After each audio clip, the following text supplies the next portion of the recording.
अच्छा, कल जो सूडो फोर्स के बारे में हम लोग पढ़ रहे थे, ठीक है। तो सूडो फोर्स के बारे में हम लोग ये सीख गए थे कि इसका डायरेक्शन किधर होता है। बताना जरा, सूडो फोर्स का डायरेक्शन। ठीक है, हाँ बिल्कुल सही। Opposite to acceleration. किसका एक्सेलरेशन?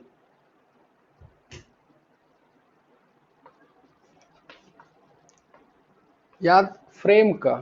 ठीक है, हमको कोई मतलब नहीं कि बाकी लोग कितने एक्सेलरेशन से जा रहा है, हम जिस फ्रेम के ऊपर बैठे हैं उस फ्रेम के अपोजिट लगेगा एक्सेलरेशन ऑफ फ्रेम के अपोजिट। ठीक है, ये हो गया डायरेक्शन। और ये लगता कब है सूडो फोर्स? ठीक है, फ्रेम, एकदम सही, नॉन इनर्शियल फ्रेम। ठीक है। और एक चीज याद रखना, कल हम समझाना चाह रहे थे, क्या समझाना चाह रहे थे कि अगर एक बस है, इसके अंदर एक ऐसा लटका हुआ है और ये एक्सेलरेट कर रहा है, तो जाहिर सी बात है ये थोड़ा एंगल पे आ जाएगा, थीटा। और हम दो ऑब्जर्वर लिए थे, याद करो, एक ग्राउंड वाला और एक यहां विथ रिस्पेक्ट टू फ्रेम। ठीक है, तो ग्राउंड वाले के लिए अगर हम फ्री बॉडी डायग्राम बनाएंगे ग्राउंड वाले के लिए,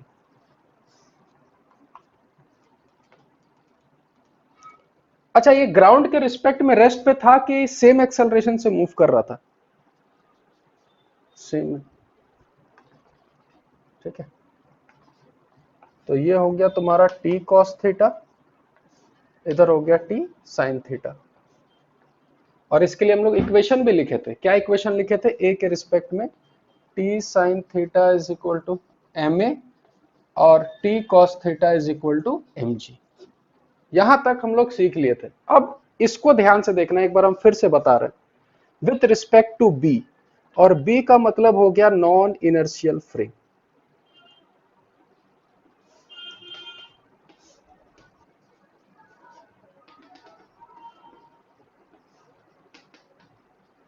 देखो, मान के चलो, समझना ध्यान से, हाँ, मान के चलो कि ये आदमी सूडो फोर्स नहीं पढ़ा है। ठीक है, उसको कोई आइडिया नहीं है सूडो फोर्स के बारे में, कोई भी आइडिया नहीं। तो जब इसको कोई अभी आइडिया नहीं है सूडो फोर्स के बारे में, और जब ये इस बॉल को वॉच कर रहा होगा, तो अभी उसका फ्री बॉडी डायग्राम ऐसे ही बनाएगा कि नहीं बनाएगा? देखो तो, वो कुछ नहीं पढ़ा है, सूडो फोर्स कुछ नहीं पढ़ा है। ठीक है, तो वो बोलेगा कि भाई हम तो इसके अंदर ही और हम देख रहे हैं बॉल को रुका हुआ, तो इसके अकॉर्डिंग ये बॉल मोशन में रहेगा कि रेस्ट पे रहेगा? रेस्ट पे रहेगा। ठीक है, तो वो रेस्ट के अकॉर्डिंग क्या बोलेगा? वो थोड़ा सा फिजिक्स पढ़ा हुआ है, बोलेगा अच्छा रेस्ट पर है तो नेट फोर्स 0 होना चाहिए। तो जब वो इस फ्री बॉडी डायग्राम को देख रहा है, तब तो वो बोलेगा कि टी कॉस थीटा तो ठीक है, एमजी को संभाल लिया। लेकिन जब ये हॉरिजॉन्टल के साइड में देखेगा, तो देखेगा इधर सिर्फ टी साइन थीटा है और पीछे कोई फोर्स ही नहीं है बैलेंस करने वाला, तब तो इसको मूव कर जाना चाहिए, पर ये रेस्ट में कैसे है? तो ये फिर बोलेगा कि जरूर कोई है जो पीछे एक फोर्स लगा रहा होगा। क्या? जो हमको दिखाई नहीं दे रहा है वो एक वर्चुअल फोर्स है, और उसी फोर्स को बोला सूडो फोर्स। ठीक है, फिर वो बोला कि अच्छा ये सूडो फोर्स का वैल्यू कितना होगा? तो समझना ध्यान से, तुम चाहे इनर्शियल फ्रेम से देखो चाहे नॉन इनर्शियल फ्रेम से देखो, फोर्स का वैल्यू हमेशा सेम रहता है। तो बताओ, यहां से जब हम लिखेंगे T sign theta is equal to pseudo force, तो ये सूडो फोर्स और ये m इंटू ए, क्या दोनों सेम होगा कि अलग अलग होगा? सेम होगा। यानी कि आज के बाद डायरेक्शन हमको पता लग गया। कब लगता है? ये पता लग गया। अब अगर हम सूडो फोर्स का मैग्नीट्यूड के बारे में बात करेंगे, तो वो हमेशा मैग्नीट्यूड कितना लगता है? m इंटू ए। और m क्या है? किसका मास? किसका मास? जिस ऑब्जेक्ट, हाँ, देख रहे हैं, जिस ऑब्जेक्ट को हम देख रहे हैं। ठीक है, और a किसका एक्सेलरेशन है? फ्रेम का एक्सेलरेशन। ठीक है, ये समझ में आया? मतलब कि हम बस एक एग्जांपल बताएं कि भाई सूडो फोर्स आज के बाद हमको कितना लगाना है? तो m इंटू ए लगाना है। किधर लगाना है? एक्सेलरेशन के जस्ट अपोजिट। ठीक है, और कब लगाना है? जब नॉन इनर्शियल फ्रेम में। इसको उतारना चाहोगे? हाँ इसको उतार लो पहले बढ़िया से।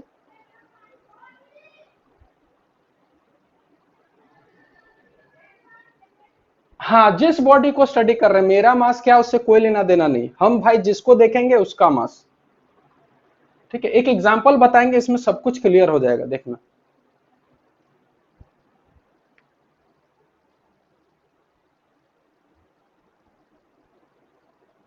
एक ही एग्जांपल से सारा कंफ्यूजन क्लियर हो जाएगा। पहले इसको उतारो बढ़िया से, सब मना है। हमको पता है ना तुम लोग क्या शॉर्टकट तरीका अपनाता है। चलो लिखो, कॉपी में लिखो सब।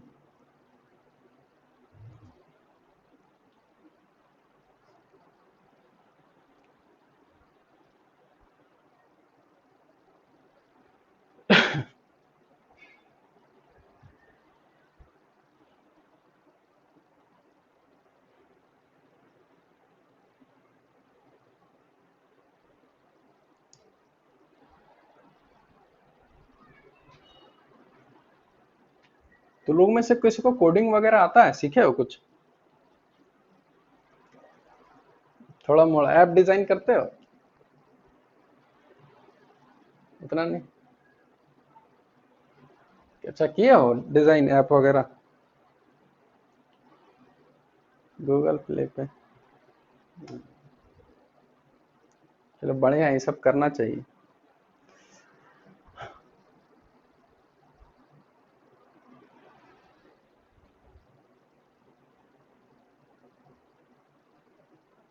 चलो उतार लिए सब कोई इसको। चलो ठीक है, हम एक एग्जांपल बताते हैं, ठीक है, उससे थोड़ा चीज क्लियर होगा।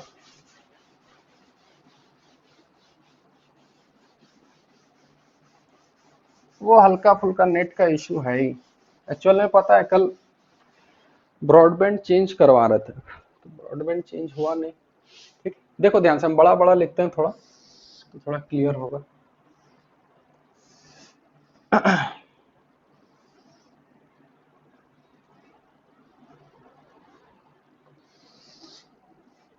पहले सिटी केबल, पहले सिटी का था ब्रॉडबैंड, फिर उसके बाद चेंज करवा के रेल वायर का लगवाए, फिर उसको भी अभी चेंज कर रहे हैं, पता नहीं क्या हो रहा है।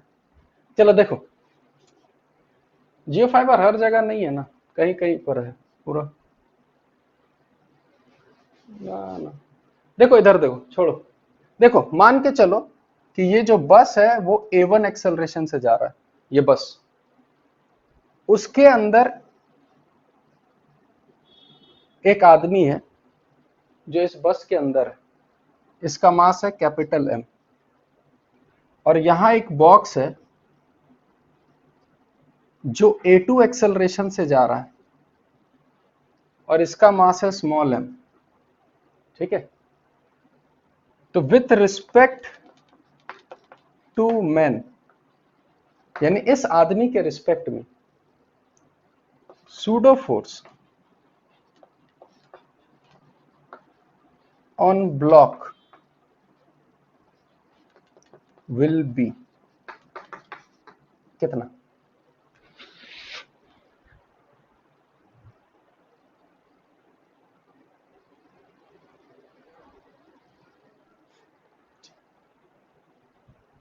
हाँ बस देखो यहीं पे क्लियर हो जाएगा, अभी सूडो फोर्स ना एकदम यहीं पे क्लियर हो जाएगा कि कितना उसका है। ठीक है, तो ऑप्शन में दे देते हैं Ma2, Ma1, Ma2 plus A1, Ma1 minus A2, या first two three four, first second third fourth. चलो चलो ठीक है, देखो अब यही दिक्कत होता है कि हम, देखो हम समझाए क्या और तुम लोग समझे क्या। ठीक है, हम बोले थे कि पहले ऑब्जर्वर को देखो, तो ये रहा ऑब्जर्वर। ठीक है, और किसको वॉच कर रहा है? इसको वॉच कर रहा है। ठीक है, तो हम बोले थे इस पे सूडो फोर्स लगाना है फ्रेम ऑफ, तो मेरे को ये बताओ ये जिस फ्रेम में है उस फ्रेम का एक्सेलरेशन A2 है कि A1 है? A1 है, तो इस फ्रेम का एक्सेलरेशन हो गया A1, और हम किस बॉडी को वॉच कर रहे हैं? इस बॉडी को, तो इस बॉडी पे हम सूडो फोर्स लगाएंगे पीछे M इंटू A1, क्वेश्चन खत्म हो गया। अब इसमें A2 कहां से आया, समझ में आया लॉजिक? हाँ, तो देखो यही सब चीज है ना, कंफ्यूजन रहता है, तो इसलिए हम सिंपल बोल रहे हैं, कौन क्या कर रहा है हमको कोई लेना देना नहीं है, हमको सिर्फ ये मतलब है कि हम किस फ्रेम में खड़े हैं, मेरा फ्रेम ऑफ रेफरेंस क्या है, तो मेरा फ्रेम ऑफ रेफरेंस का एक्सेलरेशन A1 है, ठीक है। और अगर मेरा फ्रेम ऑफ रेफरेंस A1 है और इस बॉडी को वॉच कर रहे हैं, तो ये किधर जा रहा है क्या कर रहा है हमसे कोई लेना देना नहीं, हम सूडो फोर्स लगा देंगे ठीक इस एक्सेलरेशन के अपोजिट m इंटू A1। ये सबको क्लियर है बढ़िया से? चलो ठीक है, चलो अब इसको मिटाते हैं, इसको लिख लेना, ठीक है, m इंटू A1, ठीक है। ये सब चीज मतलब काम आएगा, कभी रिवाइज करोगे ना तो ये सूडो फोर्स ये सब काम आएगा कहीं भी। उतार लिए? चलो अब इस सूडो फोर्स के ऊपर हम लोग क्वेश्चंस करते हैं थोड़ा, और ये देखते हैं कि सूडो फोर्स से कैसे क्वेश्चन बनाया जाए, ठीक है। जैसे कि फॉर एग्जांपल एक इस टाइप का एक कुछ कंटेनर मान के चलो, इस टाइप का, या वेज मान के चलो, कुछ भी, एक बॉल एकदम यहां पर है, तो यहां रेस्ट पे रहेगा कि मूव करेगा? रेस्ट पे रहेगा, normal is equal to mg, कोई दिक्कत नहीं है, ठीक है। अगर इस पूरे वेज को हम a एक्सेलरेशन के साथ आगे लेते जाएं, तो ये बॉल यहां रहेगा या किधर मूव करेगा?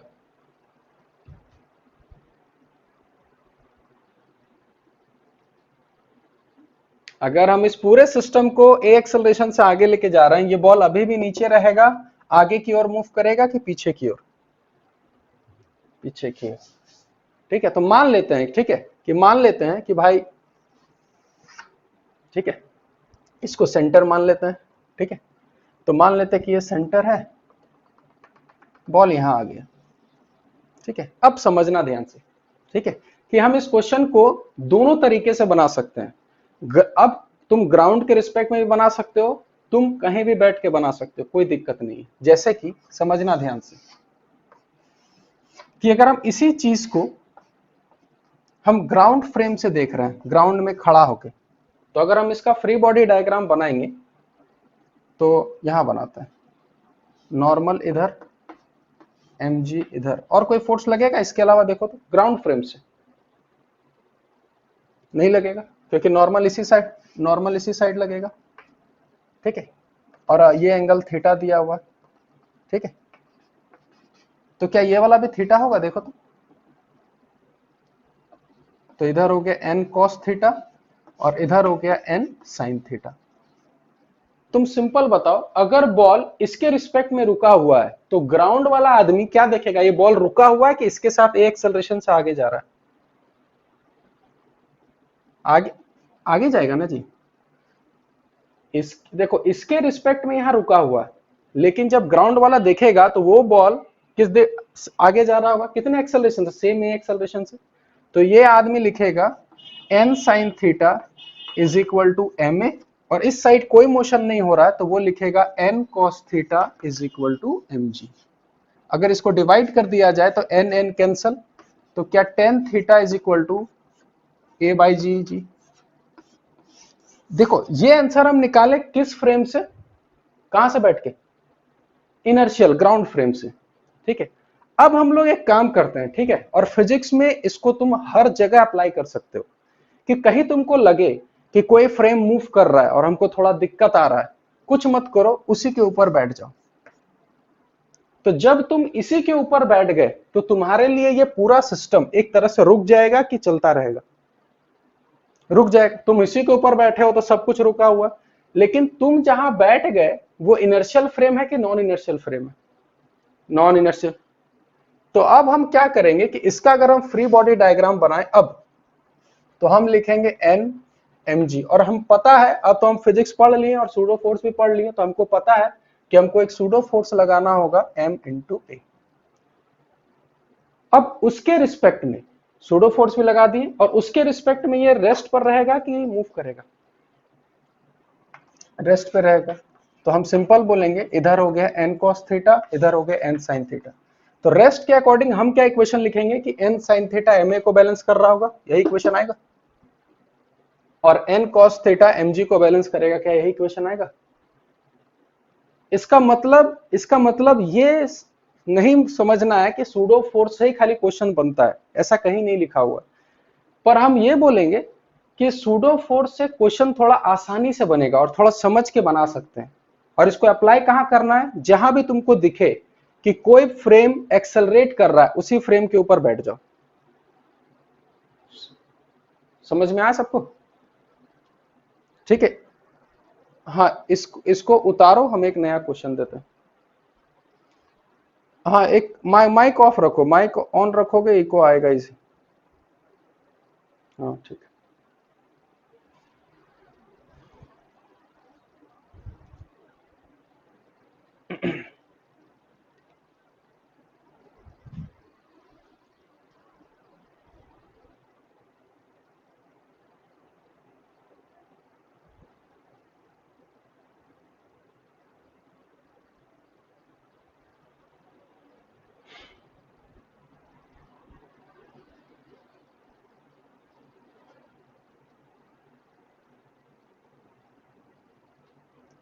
हाँ वो सब करवाएंगे, अभी करवाएंगे। पहले सीखो, सूडो फोर्स का कंसेप्ट सीखो, एक बार कंसेप्ट सीख गया ना, उसके बाद कहीं दिक्कत ही नहीं आएगा।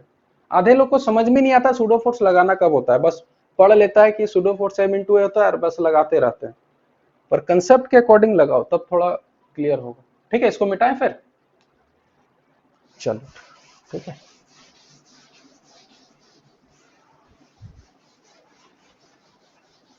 अब देखना, एच.सी. वर्मा में क्वेश्चन दिया हुआ यही वाला, अब इसको तुम आराम से बना सकते हो, इसको हम डिस्कस नहीं करेंगे। हाँ बस वही वाला क्वेश्चन है कि अगर ये कोई वेज है, इसके ऊपर कोई मास m रखा हुआ है थीटा, तो अगर इस m को यहां से छोड़ देंगे तो ये स्लाइड कर जाएगा क्या। तो तुम मेरे को बताओ, अगर इसको रोक के यहीं रखना है तो इस वेज को कुछ करना होगा, आगे की तरफ एक्सेलरेट करवाएंगे, बस हो गया। तो एक्सेलरेट करवाने से ये पता लग जाएगा कि अगर हम इसी फ्रेम के ऊपर बैठ के देखेंगे तो ये बॉडी मेरे लिए मूव करेगा कि रेस्ट पर रहेगा, रेस्ट पे रहेगा। बस हो गया, खत्म क्वेश्चन। n इधर, mg इधर और सूडो फोर्स इधर, और इस पर f नेट कितना लिख देंगे, 0। बस हो गया, क्वेश्चन खत्म। ठीक है, अब इस सूडो फोर्स को एक और क्वेश्चन में अप्लाई करते हैं, और ये क्वेश्चन शायद देखे भी होंगे।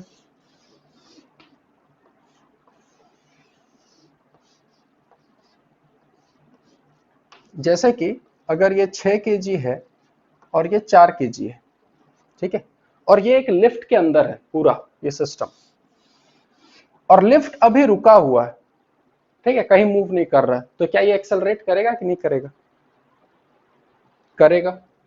थोड़ा डायरेक्ट बताना एक्सेलरेशन कितना होगा, सीधा तुरंत 2। हाँ बिल्कुल सही, ठीक है। लेकिन अब अगर हम इस लिफ्ट को एक्सेलरेट करवा दें ऊपर, अच्छा, जब ये रुका हुआ था तो दोनों का एक्सेलरेशन सेम होगा कि अलग अलग होगा, सेम होगा। अब अगर ये इसको हम एक्सेलरेट करवा दे ऊपर, मान के चलो कि कितना से एक्सेलरेट करवाए, 5 मीटर पर सेकंड स्क्वायर से, तो ये पूरा सिस्टम ऊपर जा रहा है, उस समय दोनों का एक्सेलरेशन सेम होगा कि अलग अलग होगा। पहले इसको समझो अच्छे से कि सेम होगा कि अलग अलग होगा। क्यों अलग अलग, क्यों अलग अलग होगा, देखो फिर वही बात। देखो तुमको ना स्टार्टिंग में सबसे पहले ये बताना ही होगा कि भाई तुम कौन से फ्रेम से देख रहे हो। हम तो पूछ दिए कि इसका एक्सेलरेशन सेम है कि अलग अलग है, अब तुम पता है वहां टिक मार के आ जाओगे अलग अलग।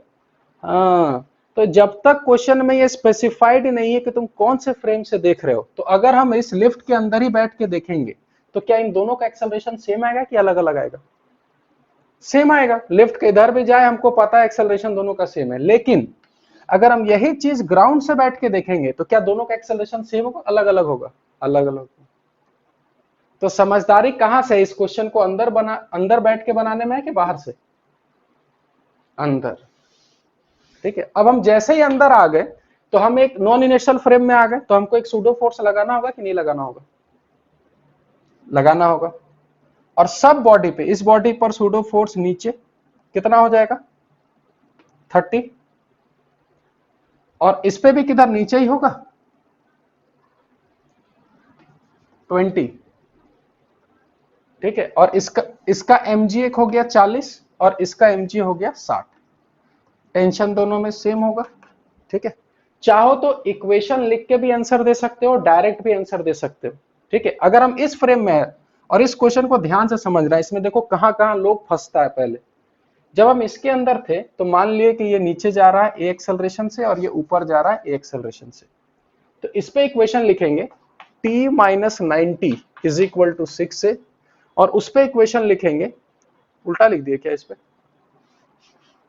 पे लिखना होगा 90 माइनस टी इज इक्वल, हाँ, और इस पे लिखना होगा t minus 60 is equal to 4a, t cancel हो गया, 30 इज इक्वल टू 10a, तो a का वैल्यू आ गया 3। या फिर इसका एक्सेलरेशन तुम डायरेक्ट लिख सकते हो, सेंस ऑफ मोशन देखो और नेट फोर्स कितना आ रहा है जल्दी बताना। इधर देखो 90 है, इधर 90 है और उधर 60 है, तो 90 में से 60 गया 30 और टोटल मास 10, एक्सेलरेशन 3, ठीक है। अब समझना, अगर तुमसे अब कोई पूछे कि क्वेश्चन यही था, बोल रहा था 5 मीटर पर सेकंड स्क्वायर, तो बोलेगा कि बताओ ब्लॉक्स का एक्सेलरेशन क्या होगा, तो एक्सेलरेशन 3 देना सही होगा या अभी भी गलत है हम लोग। फिर से समझना क्वेश्चन हम क्या पूछे। अगर क्वेश्चन लिखा हुआ है find the acceleration of 6 kg block and 4 kg block, ठीक है, हम लोग अंदर बैठ गए, सब कुछ निकाल के एक्सेलरेशन 3 निकाल लिए, तो अगर हम एक्सेलरेशन 3 टिक करते हैं तो वो आंसर सही होगा कि गलत होगा?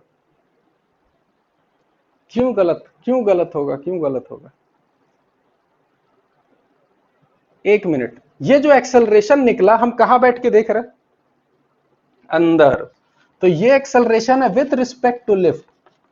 और याद रखना फिजिक्स का ये नियम है कि अगर कुछ ना बोला जाए तो समझ जाना कि वो किसके रिस्पेक्ट में आंसर पूछ रहा है, ग्राउंड के रिस्पेक्ट में। ये हम, हाँ, ये बाय डिफॉल्ट रहता है, ठीक है। तो बाय डिफॉल्ट अगर कुछ ना लिखा हुआ तो समझ जाना विथ रिस्पेक्ट टू ग्राउंड।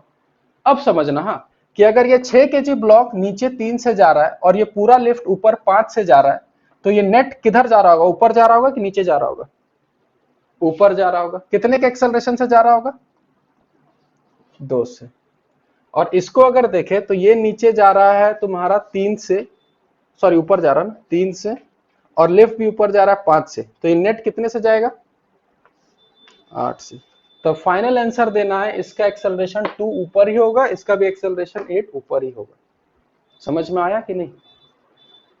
हाँ, तो ये सब थोड़ा धीरे धीरे कंसेप्ट बिल्डअप करो कि जब भी हम किसी के ऊपर मतलब किसी रिस्पेक्ट से सॉल्व करेंगे तो वो सारा आंसर उसी के रिस्पेक्ट में आएगा, और जब पूछा जाए कि क्या होगा तो हमेशा ग्राउंड के रिस्पेक्ट में आंसर दो, अगर पूछा जाए तो, ठीक है। इसको भी उतारो क्वेश्चन को।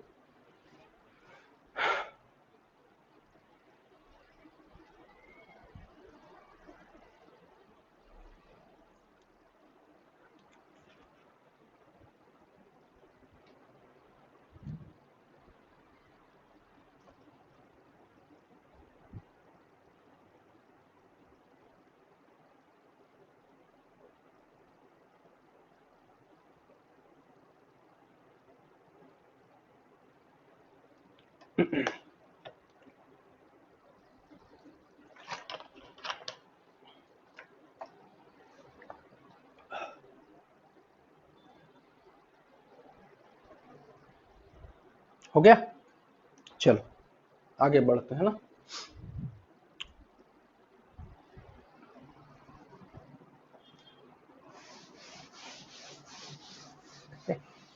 और ये मत समझना कि सूडो फोर्स यही खत्म है, इसको हम हर जगह यूज करेंगे, फ्रिक्शन में यूज करेंगे, सर्कुलर मोशन में यूज करेंगे, वर्क पावर एनर्जी में यूज करेंगे, सेंटर ऑफ मास में यूज करेंगे, हर जगह यूज होगा। इसका मतलब ये मत समझना कि इसका कंसेप्ट यही खत्म हो गया, ठीक है। अब समझना ध्यान से, ठीक है, कि अगर एक रोप है, ठीक है, मासलेस रोप है, ठीक है, और इसमें एक बंदर जो है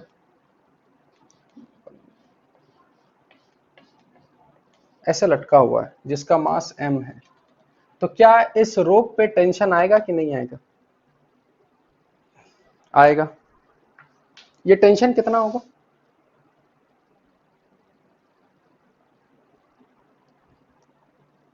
पक्का? कैसे एमजी, कैसे? हमको तो कुछ देखो सिंपल, अगर ये आदमी अभी बंदर रेस्ट पर है तो हम तो सिंपल इसका फ्री बॉडी डायग्राम बनाएंगे, ठीक है। तो अगर इसका फ्री बॉडी डायग्राम अगर हम बनाए तो इस धागे पर, इस पे ये धागा पकड़ा हुआ तो धागा ऊपर और टेंशन ऊपर, एमजी नीचे। तो जब ये रेस्ट पर होगा तो टेंशन किसके बराबर होगा? एमजी। लेकिन अगर ये बंदर ऊपर भागना स्टार्ट करता है ए एक्सेलरेशन से, तो क्या अभी भी टेंशन एमजी ही होगा या कुछ और होगा? कुछ और होगा। तो सिंपल वॉच करो, सिंपल वॉच करो कि ये बंदर ए एक्सेलरेशन से अब ऊपर जाना स्टार्ट किया, तो क्या अब इक्वेशन ये लिखेंगे? देखो तो अब जो तुम्हारा टेंशन हो जाएगा, क्या वो बढ़ गया कि नहीं बढ़ गया? देखो तो। और अगर वही बंदर नीचे जाएगा तो यही इक्वेशन क्या ऐसे, तो T is equal to M g minus, यानी कि ये देख रहे हैं कि एक ही धागा का टेंशन बढ़ भी सकता है, घट भी सकता है, वो डिपेंड कर रहा है कि वो बंदर रुका हुआ है कि मूव कर रहा है। ये सबको समझ में आया?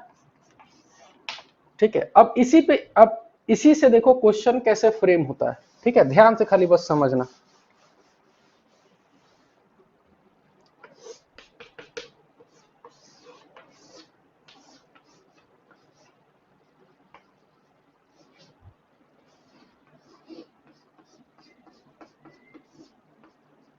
देखो, एक 4 केजी का मंकी है और इधर 6 केजी का ब्लॉक है, ठीक है। तो 4 केजी मंकी इधर लटक के क्या 6 केजी ब्लॉक को रोक सकता है?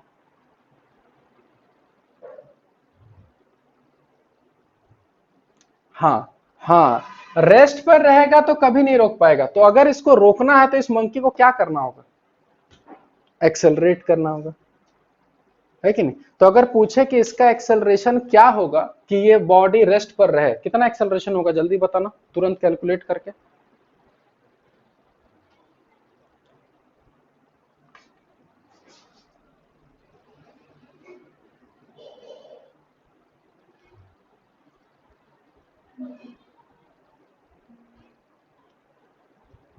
फाइव टू क्या बोल रहे हो? एक एक आंसर बोलो। 5 ना। देखो हमको पता है, देखो देखते हैं अगर हमको रेस्ट पर रखना है इसको, तो इसका मतलब ये जो टेंशन होगा क्या 60 लिख दें? ये तो रेस्ट पर है, तो रेस्ट पर है तो टेंशन 60 होगा। अब अगर इसको देखा जाए तो इस बंदर पे टेंशन ऊपर होगा, 40 नीचे होगा और इसको ए एक्सेलरेशन से ऊपर जाना होगा। तो हम इक्वेशन क्या लिखेंगे? T minus 40 is equal to 4a, और हमको पता है कि टेंशन 60 है, तो 20 इज इक्वल टू 4a, तो एक्सेलरेशन का वैल्यू कितना आ जाएगा? 5। ठीक है, अब समझना, ठीक है, कि 5 से अगर गया, अगर वो बंदर ऊपर गया तो वो ब्लॉक रुका रहेगा, ठीक है। अगर 5 से ज्यादा हो गया, ठीक है, अगर 5 से ज्यादा हो गया, यानी if acceleration is equal to 8 metre पर सेकेंड स्क्वायर, अब क्या होने वाला है?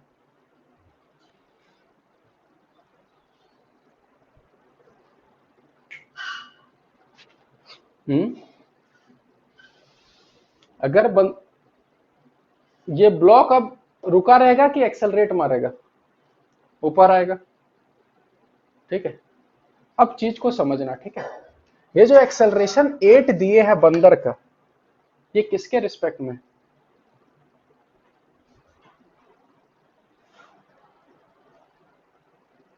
ठीक है, अब तुम समझना, ध्यान से समझना, ठीक है, कि अभी ये रुका हुआ था, तो ये एक्सेलरेशन 5 आया, तो तुम ग्राउंड से देखो चाहे कहीं भी बैठ के देखो, वो एक्सेलरेशन 5 ही रहेगा।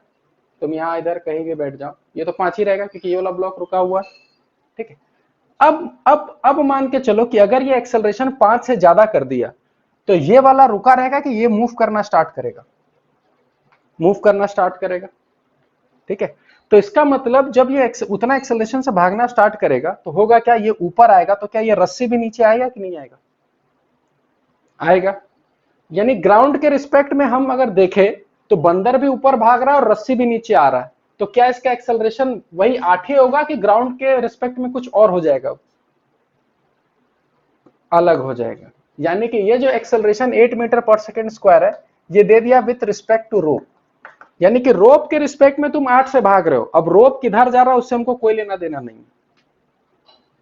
ठीक है, तो ये एक्सेलरेशन किसके रिस्पेक्ट में दिया हुआ, रोप के एक्सेलरेशन। ठीक है, तो अगर एक्सेलरेशन 8 मीटर पर second with respect to rope दिया हुआ तो बोला है find the acceleration of block. एक बार इसको ट्राई करो, चाहे गलत बनाओ चाहे सही करो, एक बार इसको बनाओ तो अपने एंड से।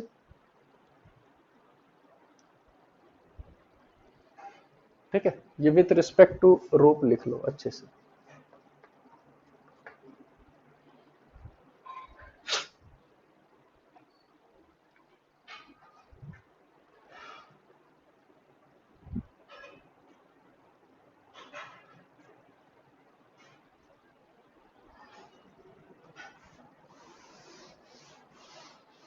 पंद्रह से शायद ऑफलाइन हो जाएगा मेरे ख्याल से, वो हो जाएगा अब हमको लग रहा है, जब सिनेमा हॉल खोल दे रहा है 50% कैपेसिटी के साथ।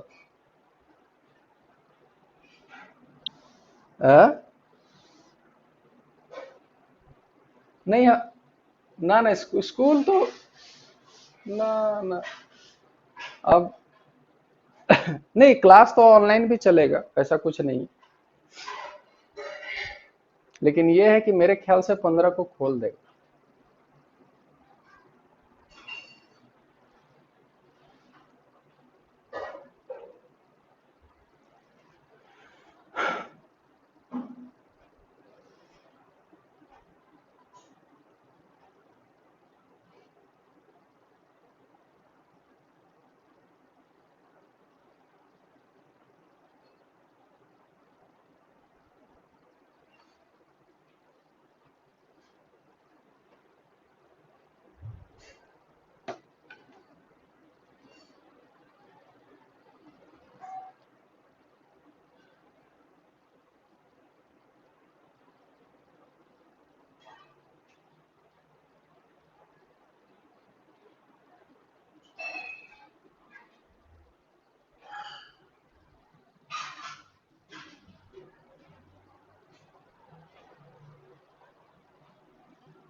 टू आएगा, चलो ठीक है, देखते हैं।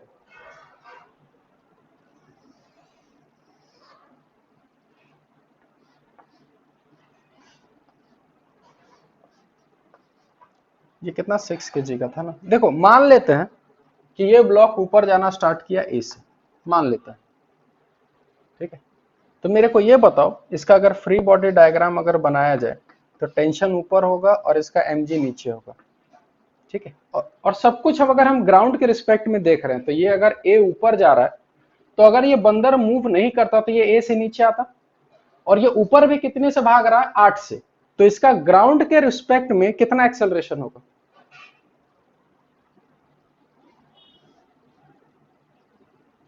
क्या 8 माइनस ए होगा, देखो ये समझ में आया कि नहीं आया। देखो ध्यान से समझना कि मान के चलो कि तुम एक एक्सेलरेटर में, मॉल में जाते हो, एक्सेलरेटर में अगर तुम 10 मीटर पर सेकंड के स्पीड से ऊपर भाग रहे हो और वो जो एक्सेलरेटर है 2 मीटर पर सेकंड से नीचे आ रहा है, तो ग्राउंड वाला आदमी तुमको कितने से ऊपर जाते हुए देखेगा,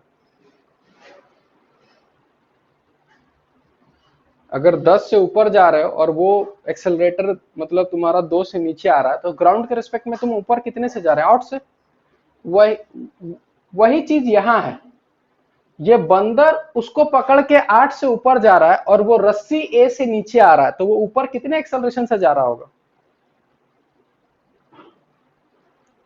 समझ में आया ये लॉजिक।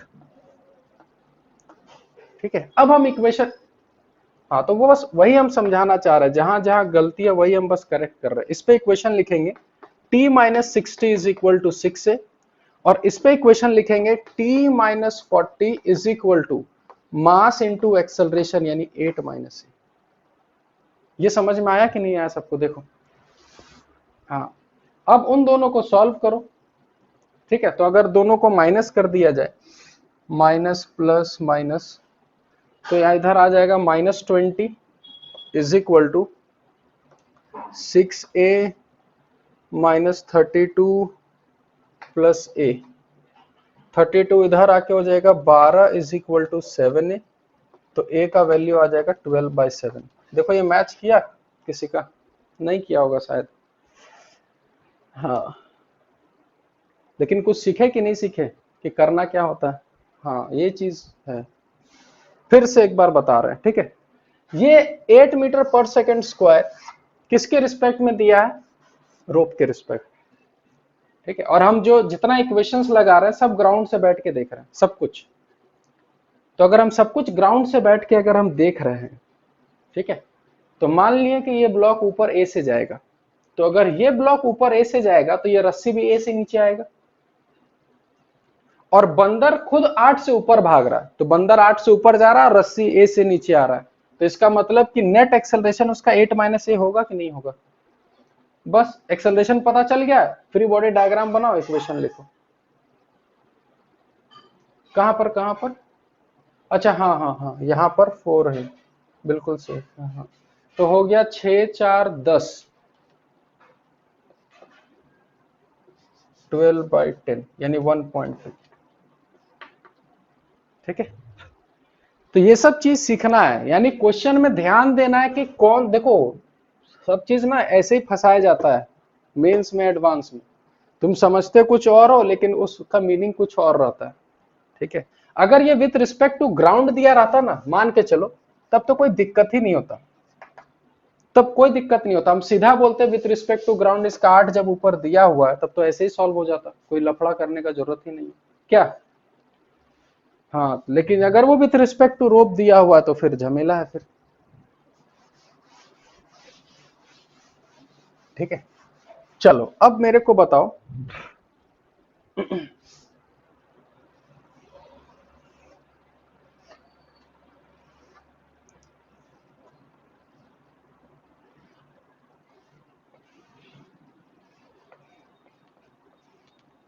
अगर दोनों तरफ बंदर है,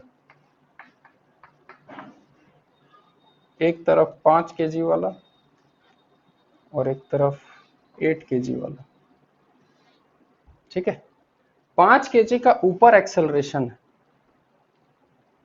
ठीक है, इस 5 केजी का ऊपर एक्सेलरेशन है 5 मीटर पर second square with respect to rope,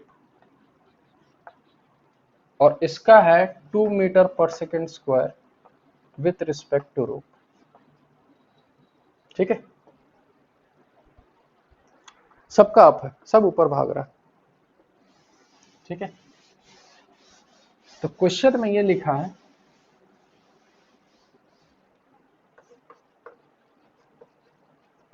find the acceleration of each monkey with respect to ground. ठीक है, इसको आराम से होमवर्क लिख लो, घर में थोड़ा दिमाग लगाना और बनाना।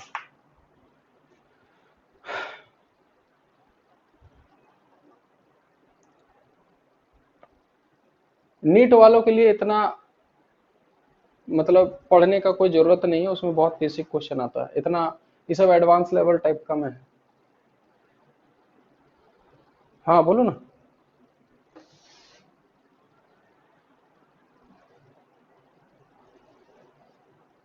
वो अभी हमको नहीं पता, वो होमवर्क दिया हुआ, दिमाग लगाइए और बनाइए, हम नेक्स्ट क्लास में डिस्कस करेंगे, है ना?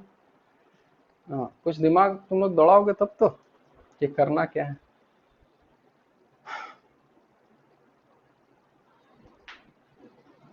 हाँ, 5 केजी 8 केजी, इसका 5 मीटर पर second with respect to rope, इसका 2 मीटर पर second with respect to rope. ठीक है, क्वेश्चन उतार लो, फिर आराम से इसको नेक्स्ट क्लास में डिस्कस करेंगे, कोई दिक्कत नहीं। हाँ, दोनों ऊपर भाग रहा है।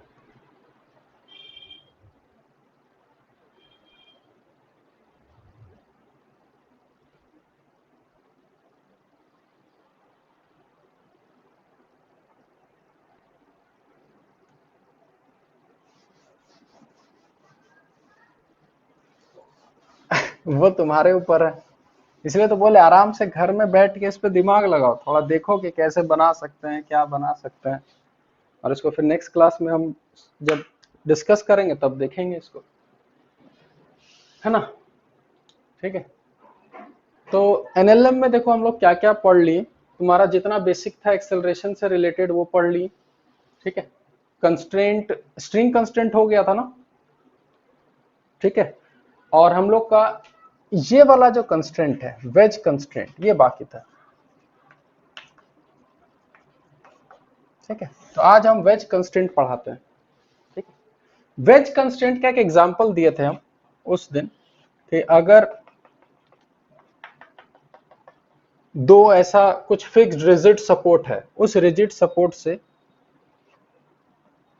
एक अगर ऐसा रॉड है कुछ इस शेप का, और वो एक वेज के साथ ऐसे कांटेक्ट में है, तो अगर ये रॉड को नीचे आना है a1 एक्सेलरेशन से, तो ये वेज भी यहां ऐसे ही रहेगा कि इसको स्लाइड करना होगा, स्लाइड करना होगा लेफ्ट की राइट, राइट की। एक मिनट, हेलो, क्लास ले रहे हैं, करते हैं थोड़ी देर में, है ना क्लास। हाँ अभी ले रहे थे, ठीक है करते हैं 1 घंटे में, 1 घंटे।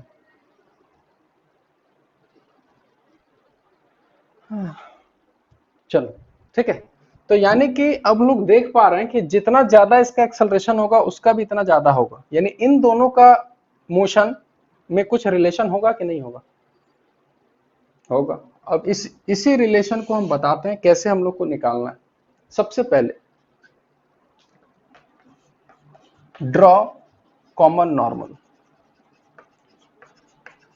कॉमन नॉर्मल का मतलब ये है, कॉमन नॉर्मल का मतलब देखो ये सरफेस दोनों के बीच में कांटेक्ट में है, तो क्या इसका नॉर्मल और इसका नॉर्मल देखो दोनों ऐसे कॉमन होगा कि नहीं होगा, देखो तो। कॉमन नॉर्मल ड्रॉ कर लिए सबसे पहला, ठीक है। सेकंड, उसके बाद take component of acceleration along the direction of common normal। यानी कि अब हमको करना क्या है कि इसका भी एक्सेलरेशन का कंपोनेंट कॉमन नॉर्मल की ओर, और इसका भी एक्सेलरेशन का कंपोनेंट कॉमन नॉर्मल, यानी सबका एक्सेलरेशन का कंपोनेंट कॉमन नॉर्मल की ओर करना है। और लास्ट में ये कंसेप्ट यूज करना है कि acceleration along common normal is always same. ठीक है, अब इसको हम समझा भी देते हैं कि ऐसा क्यों लिखे। ठीक है, तुम समझना, हाँ जब तक ये नीचे आएगा यानी दोनों ये ऐसे पुश करेगा, क्या दोनों के बीच में हमेशा कांटेक्ट रहेगा कि कांटेक्ट हट जाएगा, कांटेक्ट रहेगा। तो जब कांटेक्ट रहेगा तुम खुद समझो कि अगर कॉमन नॉर्मल के अलोंग एक्सेलरेशन हल्का सा भी डिसबैलेंस हुआ तो क्या ये कांटेक्ट में रहेगा कि कांटेक्ट छोड़ देगा, कांटेक्ट छोड़ देगा। तो अगर हमेशा कांटेक्ट में रहना है तो क्या बोल सकते हैं कि एक्सेलरेशन कॉमन नॉर्मल वाला हमेशा सेम होना चाहिए। बस वही कंसेप्ट यहां यूज करना है। जैसे कि अगर हम इसको सॉल्व करें, देखो ध्यान से, अगर हम इसको सॉल्व करें, ये एंगल थीटा दिया हुआ है, ठीक है, ध्यान से समझना कि इस सरफेस को हम यहां बना लेते हैं, ये वाला, ये थीटा है और ये कॉमन नॉर्मल है। ठीक है, तो करना क्या, इसी पॉइंट पर देखो ये नीचे जा रहा है a1, बना लो a1 नीचे, और ये a2 किधर जा रहा है, उस साइड। तो अगर ये थीटा है, ये 90 है, तो इसको 90 माइनस थीटा बोल सकते हैं, देखो तो क्या इसको थीटा बोल सकते हैं, देखो तो ये थीटा, तो फिर ये 90 माइनस थीटा, तो फिर ये थीटा। ठीक है, और ये हो गया कॉमन नॉर्मल। तो बताओ a1 का कॉमन नॉर्मल की ओर कंपोनेंट क्या आएगा,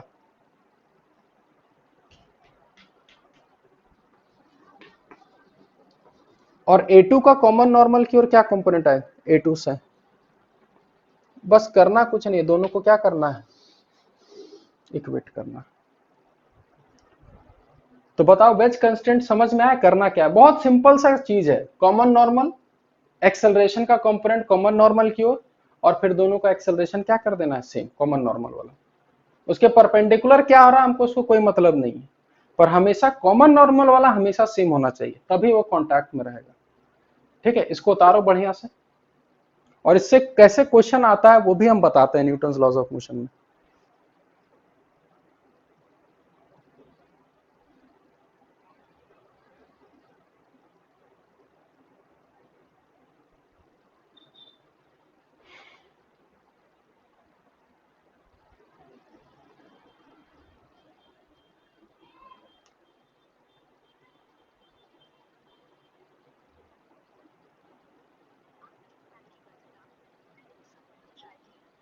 कार्ड सेवाओं का आनंद लेने के लिए रिचार्ज करें।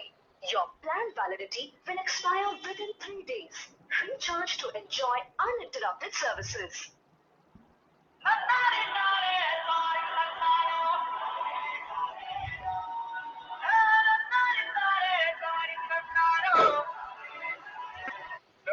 हाँ बोलो। वो बोल रहे थे कि एक बच्चा को खाली फिजिक्स में हम ऐड किए थे, उसका छूट रहा था, फिजिक्स उसमें ऐड नहीं हो पाया था, जिसमें आज आप लाइव लाइव गए हैं ना, हाँ, उसमें खाली केमिस्ट्री, मैथ और बायो है। अरे यार, फिजिक्स में छूट गया था तो फोन कर रहा था बार बार। तो बोलना कि कोई बात नहीं, तुमको आज का हम वीडियो उसको रिकॉर्ड केमिस्ट्री में अभी ऐड कर दिए हैं, देख रहा है अभी। देख रहा ना? हाँ चलो ठीक है फिर। ठीक, ठीक है, और सुनो एक काम करो, बोलिए। केमिस्ट्री और राकेश को बोल दो कि कल क्लास नहीं हो पाया था, तो हाँ आज 12:30 से ले लेगा क्लास। ठीक है, बोल देते हाँ हैं। ठीक।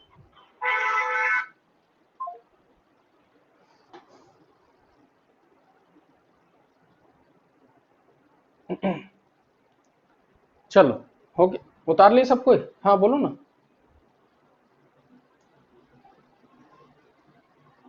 देखो तुम खुद थोड़ा प्रैक्टिकली सोचो कि मेरा हाथ अगर कांटेक्ट में है तो इसका कॉमन नॉर्मल क्या है, हॉरिजॉन्टल वाला लाइन लेना। देखो तो हॉरिजॉन्टल लाइन है। हाँ ठीक है, देखो अगर हम इसके परपेंडिकुलर कुछ भी एक्सेलरेशन रखते हैं तो क्या अभी भी कांटेक्ट में है, पर दोनों का एक्सेलरेशन अलग भी है। देखो तो, यानी कि कॉमन नॉर्मल के परपेंडिकुलर कुछ भी हो रहा है उससे कोई लेना देना नहीं, लेकिन अगर कॉमन नॉर्मल की ओर अगर हम हाथ को लेके जाते हैं और कांटेक्ट में है तो देखो हमेशा दोनों का एक्सेलरेशन सेम होगा कि अलग अलग होगा? सेम होगा। और अगर हल्का सा भी एक्सेलरेशन कॉमन नॉर्मल की ओर अलग हो गया तो कांटेक्ट छूट जाएगा। यानी कि एक्सेलरेशन सेम किस तरफ करना होगा, कॉमन नॉर्मल की ओर करना होगा कि नहीं करना होगा, ये बताओ तुम बनना होगा। ठीक है, तो उसी से हम लोग वेज कंस्टेंट निकालते हैं। ठीक है, अब इसको अप्लाई कैसे करना है, ठीक है, समझना ध्यान से। ठीक है, इसको हम मिटा रहे हैं। ठीक है, और इसको न्यूटन्स लॉज ऑफ मोशन में अप्लाई कैसे करना है, तो तुमको कहीं भी ऐसा दिख रहा हो कि बॉडी हमेशा कांटेक्ट में रहेगा हमेशा, तो समझ जाना कि वेज कंस्ट्रेंट लगाना है। जैसे हम लोग समझ जाते थे ना कि अगर धागा से कनेक्टेड है तो स्ट्रिंग कंस्ट्रेंट, तो ऐसे ही समझना है कि बॉडी जब भी कांटेक्ट में रहेगा तो वेज कंस्ट्रेंट। जैसे कि अगर हम एक क्वेश्चन बनाए, समझना ध्यान से।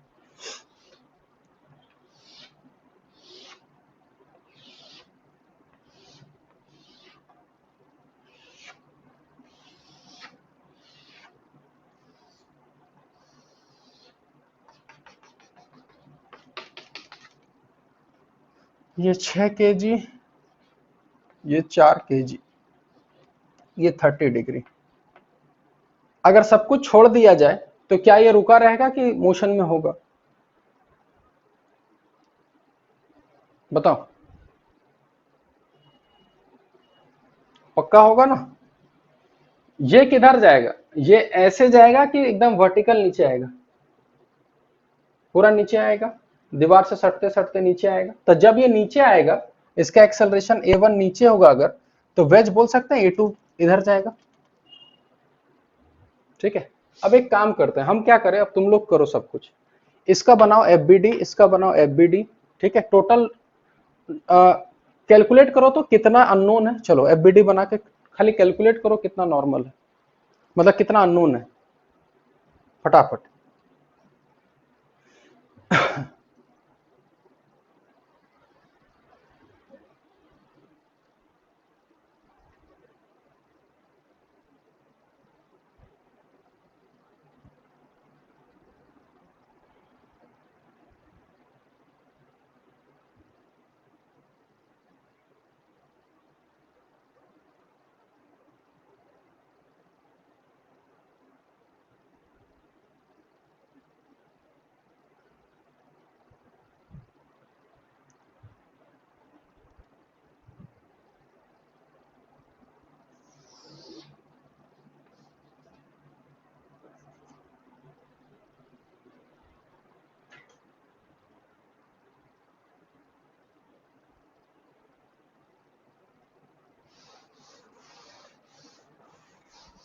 5 अननोन है। देखो कितना अननोन आएगा, हम यहीं से कैलकुलेट, इसका अगर फ्री बॉडी डायग्राम बनाओगे 6 kg वाले का, एक N1 एक N2 इधर 60, ठीक है, और इसका एक्सेलरेशन A1, इसका अगर बनाएंगे तो एक नॉर्मल N3 इधर आ जाएगा N2, एक इधर आ जाएगा 40 और इसका एक्सेलरेशन होगा A2। देखो फ्री बॉडी डायग्राम कंप्लीट है मेरा या कुछ छूटा हुआ?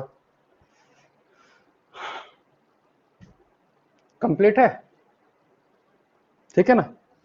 फिर सुडो फोर्स हम कहां से बैठ के देख रहे हैं? ग्राउंड से बैठ के देख रहे हैं, कहा है ना। सुडो फोर्स का एक लगाएंगे फालतू का, ठीक है।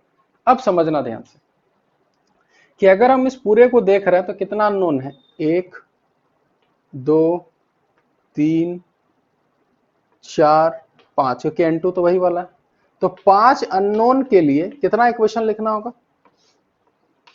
5 इक्वेशन, ठीक है। एक एक लाइन से देखो कैसे लिखेंगे। क्या इस एक्सिस में एक इक्वेशन आएगा, F net is equal to M a? क्या इस एक्सेलरेशन में कोई, इस एक्सिस में कोई एक्सेलरेशन है? तो एफ नेट 0। उसी टाइप से इस एक्सिस में F net is equal to M A, और इस एक्सिस में नेट फोर्स 0। 4 इक्वेशन तो यही आ गया, 4 एक्सिस में 4 इक्वेशन। एक इक्वेशन और चाहिए, अब बताओ वो लास्ट वाला कहां से आएगा? Wedge constant. बस अब जिसको वेज कंस्टेंट आता ही नहीं है, ये क्वेश्चन कभी नहीं बनेगा, उससे कोई तरीका ही नहीं है बनाने का। और तो इसीलिए वेज कंस्टेंट बहुत इंपॉर्टेंट है। अब वेज कंस्टेंट कैसे लगाएंगे फिर से एक बार बताते हैं। क्या वो सरफेस यही वाला सरफेस है? देखो तो ऐसे सरफेस कांटेक्ट में है, तो क्या यही कॉमन नॉर्मल होगा? देखो इसी पॉइंट पर A1 नीचे जा रहा, ये पूरा बॉडी नीचे जाएगा, और ये इधर जा रहा A2 से, ठीक है। अब 30 डिग्री कौन सा दिया हुआ है? तो क्या यही वाला 30 डिग्री दिया है? तो ये 30 होगा, तो ये 60 होगा, तो ये 30 हो जाएगा, ये 60 हो जाएगा। तो A2 का इधर कंपोनेंट जाएगा A2 cos 60, और A1 का इधर कंपोनेंट जाएगा A1 cos 30। 30 होगा ना, बस हो गया। 4 इधर, और ये सब तो हम लोग सीख चुके हैं, इसमें तो कोई दिक्कत नहीं होगा 4 इस क्वेश्चन लिखने में। बस पांचवा वहां इसको ऐड कर दिए। समझ में आया सबको बढ़िया से? हाँ, तो इसको भी उतार लो बढ़िया से, और इसको घर में आराम से सॉल्व करना, और अपने आप को एनालाइज करना कि सॉल्व भी कर पा रहे हैं कि नहीं। हाँ, और एक क्वेश्चन हम, हाँ, और एक क्वेश्चन हम अभी एडवांस का देते हैं, ठीक है, जिसमें हम सब कुछ मर्ज कर देते हैं, टोटल चीज, यानी उस क्वेश्चन से पूरा एनएलएम रिवाइज हो जाएगा।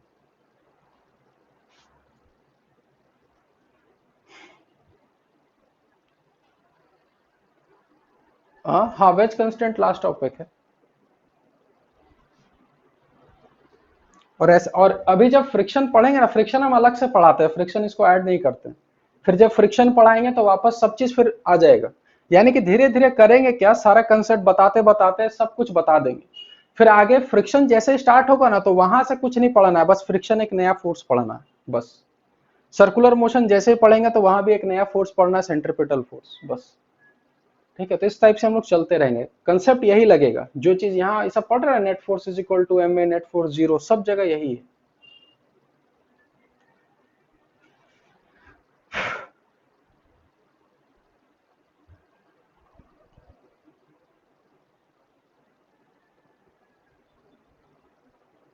ठीक है, और थोड़ा एक दो अभी एडवांस प्रॉब्लम भी बताते हैं, ठीक है। कि एडवांस प्रॉब्लम भी, ये उतार ली सब कुछ? चलो,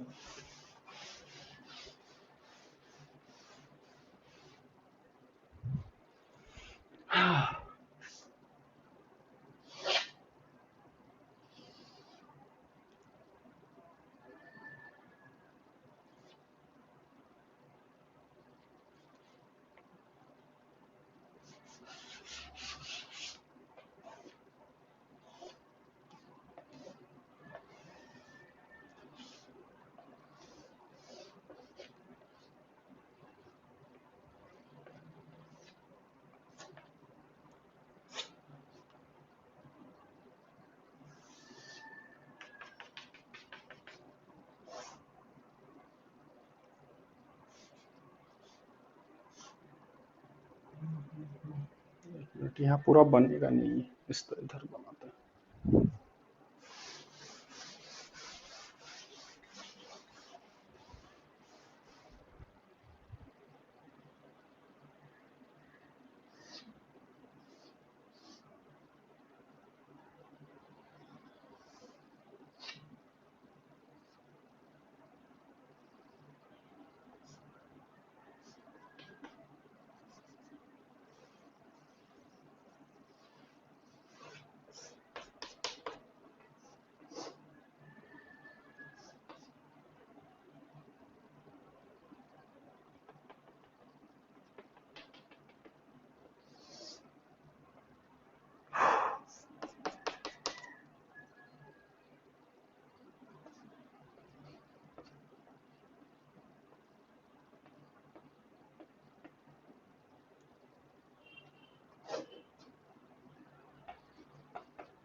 ठीक है, देखो ये कुछ सेटअप दिया हुआ है, ठीक है, और बोला है कि अगर एक्सेलरेशन ए दिया हुआ है 5 मीटर पर सेकंड स्क्वायर, इसका find acceleration of block C. चलो इसको बनाओ तो मेरे सामने।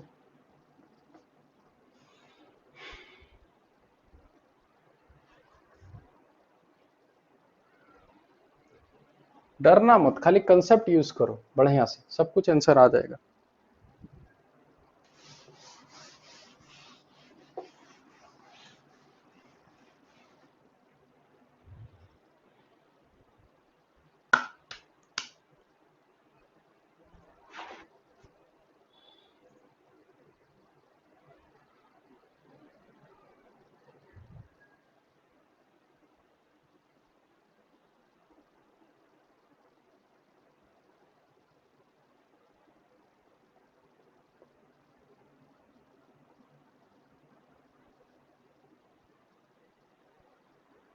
बहुत गंदा हो गया, तुम्हारा होगा शायद, बाकी सबका क्लियर होगा मेरे ख्याल से। हम्म।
कितना आ रहा है एक्सेलरेशन? चलो पहला ऑप्शन ये है।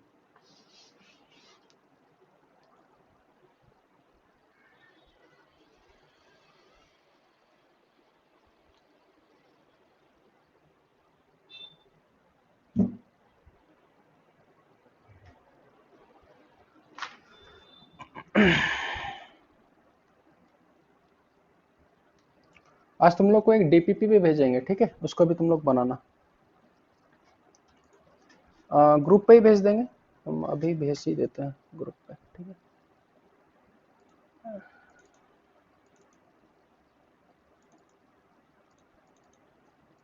हम एक साथ ही 80 डीपीपी भेज रहे हैं, ठीक है।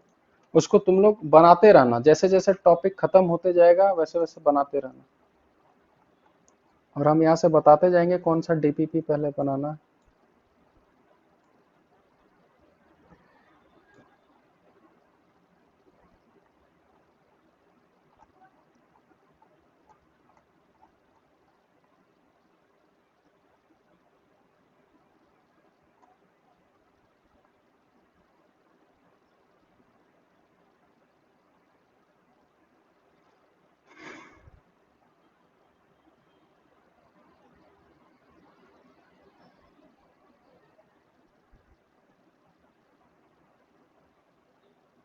5/√3,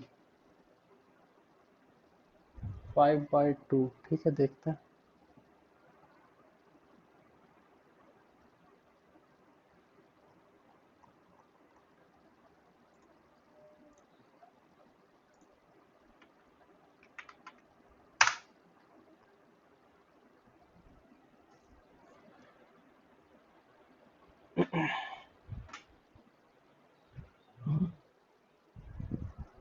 ठीक है देखो ट्राई करो।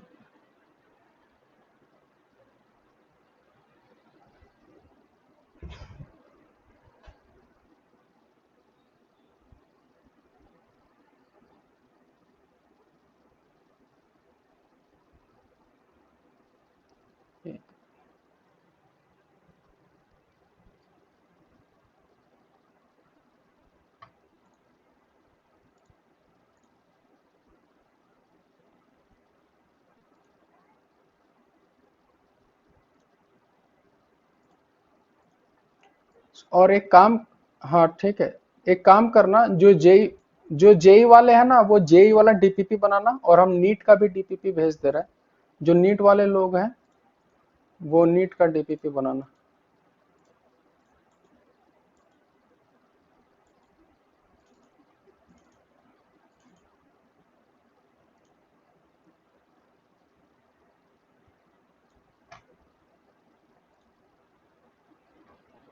आंसर की भी चाहिए क्या?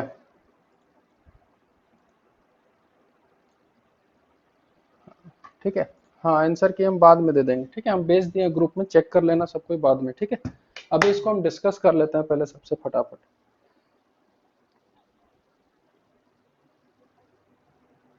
यही वाला है क्या?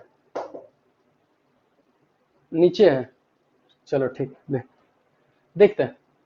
देखो इसमें देखो दिमाग क्या लगाना है, अगर ये इधर जाएगा तो ये वाला नीचे आएगा, और ये वाला अगर नीचे जाएगा तो ये वाला ऊपर जाएगा। तो अगर इसको अगर A1 मानते हैं, इसको A2 और इसको A3, तो A1 A2 के बीच कौन सा कंस्टेंट लगेगा? वेज कंस्टेंट लगेगा।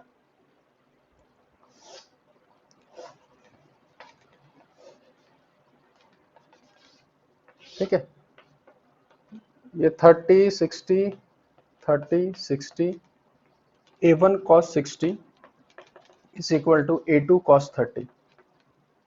तो A1 का है 5 cos 60 हो गया 1/2, A2 cos, तो A2 का वैल्यू आ गया 5/√3।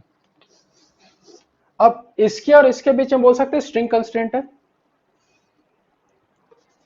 टी टी टी, हाँ, तो इसमें आएगा -TA2, और इस पे आएगा +2A3 इज इक्वल टू 0।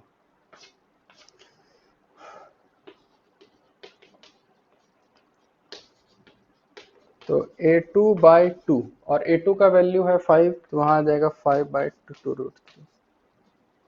ठीक है, अगर इसी क्वेश्चन को ऐसे ऐसे ना फ्रेम करके ऐसे फ्रेम किया जाता, समझना खाली चीज को,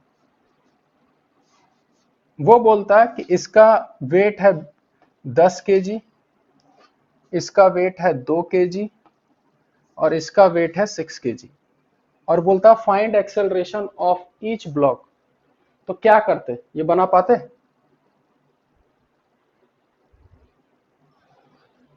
हाँ, तब उसमें बहुत सारा इक्वेशन आएगा। कितना आएगा तुम खुद कैसे, जैसे इसमें A1 A2 A3, 3 तो इधर ही हो गया, एक टेंशन 4 हो गया, एक यहाँ का नॉर्मल 5 हो गया, एक यहाँ का नॉर्मल 6 हो गया।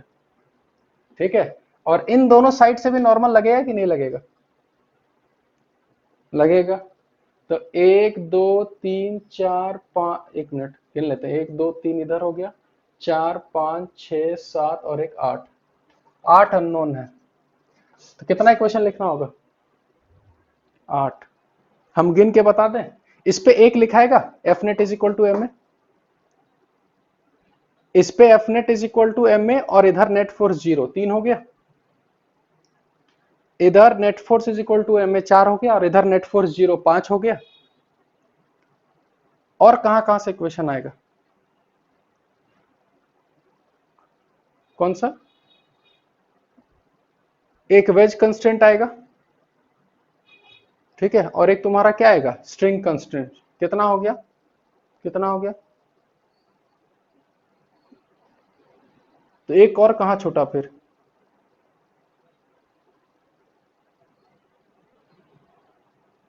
एक मिनट, क्योंकि 8 अननोन अगर माने तो 8 इक्वेशन तो लिखना होगा, वरना तो बनेगा नहीं। तो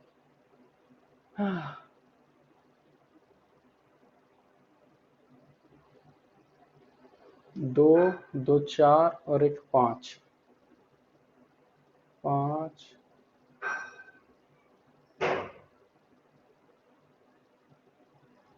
6 7, एक और कहाँ छूट रहा है जी? देखो तो, या हम लोग ज्यादा नोन ले लिए क्या कहीं पर?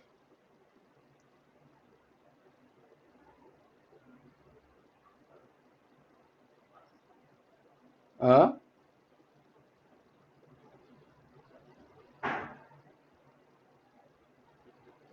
हाँ, तो इन दोनों का तो स्ट्रिंग कंस्टेंट होगा, एक इक्वेशन यहां से आएगा, इसका वेज कंस्टेंट होगा, एक इक्वेशन यहां से आएगा।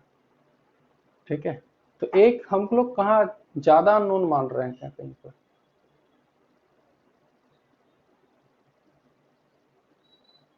एक वेज वहां,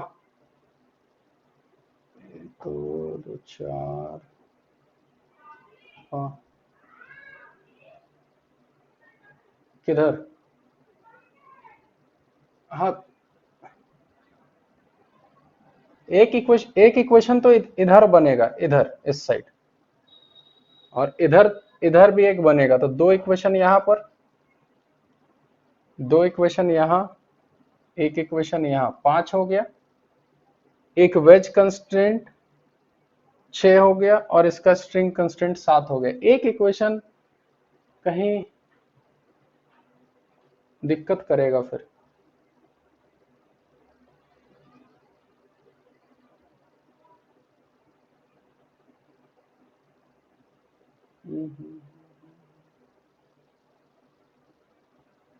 न, ना ना, कोई दूसरा तरीका कहाँ होगा ये? इसीलिए पता है इतना डिफिकल्ट क्वेश्चन कभी पूछा नहीं जाएगा। हम ये बता रहे हैं, देखो ये सब क्वेश्चन पूछा जा सकता है, ये कंस्ट्रेंट वाला, दोनों को मिक्स करके।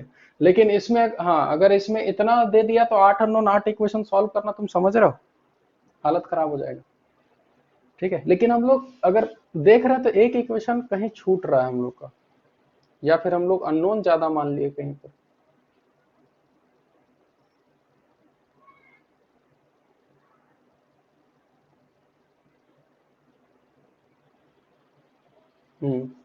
ये वाला, ये तो कॉमन होगा, ये वाला। हाँ हाँ हाँ हाँ, तो एकदम करना नहीं पड़ेगा, दोनों साइड से कांटेक्ट में होगा ही। आएगा, फायदा नहीं है पर करना।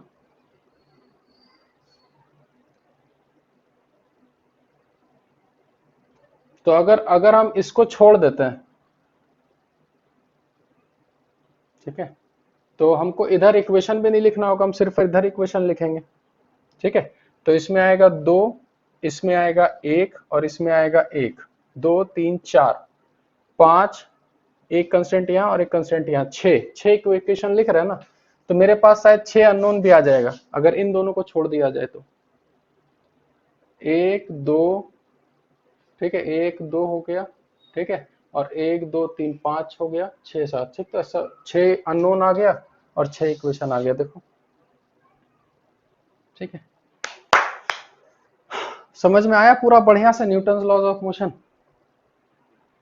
हाँ, तो अब थोड़ा ना, अब थोड़ा क्वेश्चंस बनाओ। ठीक है, और जाहिर सी बात है कि अभी भी फंसोगे, ठीक है, कहीं ना कहीं फंसोगे, और उसी क्वेश्चन को हम लोग डिस्कस करेंगे। ठीक है, तो सबसे पहले देखना, एक डीपीपी हम यहां से देख के बता देते हैं, कौन सा डीपीपी बनाना सबसे पहले तुम लोग।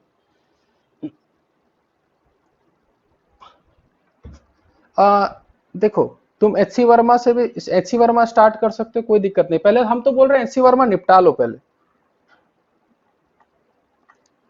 है ना। अगर एचसी वर्मा तुम लोग बना लिए हो, ठीक है, तो उसके बाद डीपीपी नंबर 10 11, ठीक है, सबसे पहले डीपीपी नंबर 11 तुम लोग बनाओ, यही होमवर्क देते हैं तुम लोग। ठीक है, पूरा डीपीपी 11 बनाओ, नेक्स्ट वीक में हम लोग एकदम इसको डिस्कस करेंगे बढ़िया से। ठीक है। और क्या क्या क्या क्या, अब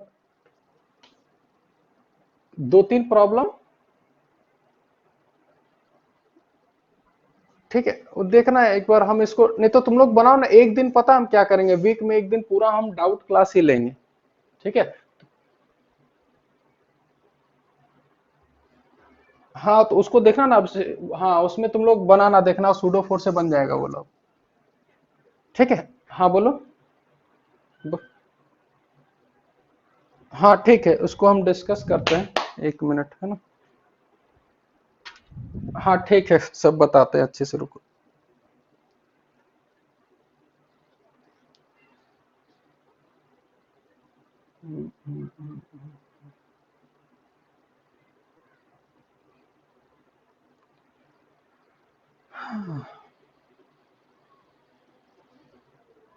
हाँ ठीक है,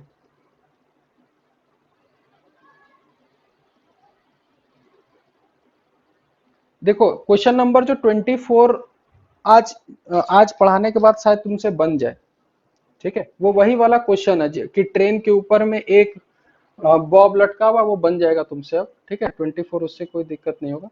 27, ठीक है, इसको तुम समझो, ये 27 क्या क्वेश्चन है, जैसे कि अ, इसको हम कंसेप्ट समझा देते हैं, सॉल्यूशन बताना सही नहीं रहता, ठीक है। इधर देखो, जैसे कि ये इंक्लाइंड प्लेन है, ठीक है, ये इंक्लाइंड प्लेन एंगल थीटा पे है, तो कोई अगर इसको, कोई भी बॉल को इधर रिलीज करेंगे तो बोल सकते हैं इधर जी साइन थीटा के एक्सेलरेशन से जाएगा, इसमें कोई दिक्कत नहीं। लेकिन अगर उसको हम इधर एकदम नहीं दें, इसको अगर हल्का सा हम इधर ट्रेंच काट दें कि नहीं तुम ऐसे नहीं जाओ, तुम हल्का सा एंगल बना के जाओ, क्या उधर भी वो जी साइन थीटा से जाएगा कि जी साइन थीटा का भी एक कंपोनेंट होगा? कंपोनेंट होगा। तो वही वाला चीज देखो यहां पर, ठीक है, वही वाला चीज इस फिगर में अगर ध्यान से देख पा रहे हो तो दिख रहा है सबको? एक सिलेंडर, सिलेंडर देखो यहां पर काटा है ना, तो अब ऑब्जर्व कर पा रहे हो कि तुम्हारा जो इंक्लाइंड प्लेन से वो हल्का सा 60 डिग्री एंगल पर काटा हुआ है ट्रेंच वो, ठीक है। तो यानी कि उधर जो एक्सेलरेशन का कंपोनेंट होगा, हम डायरेक्ट बोल रहे हैं इंक्लाइंड प्लेन की ओर तो जी साइन थीटा होता है, और उसका भी कंपोनेंट साइन 60 डिग्री, क्या बोल सकते, साइन, साइन नहीं कॉस 60 डिग्री आएगा, क्या यही वो एक्सेलरेशन होगा? देखो तो उसके बाद देखो वो एक्सेलरेशन वगैरह, एक्सेलरेशन हम लोग निकाल लिए, जो मेन चीज था उसमें सब कुछ डिस्टेंस दिया हुआ है, तो पूछ रहा है कि कितना टाइम में वो सिलेंडर पार कर जाएगा, तो सिंपल उसके बाद तो निकाल सकते हैं, s is equal to u t plus half a t square, ठीक है। और बताओ किसको और क्या डाउट था? एच सी वर्मा का क्वेश्चन नंबर 24, रुको हम निकालते हैं एच सी वर्मा।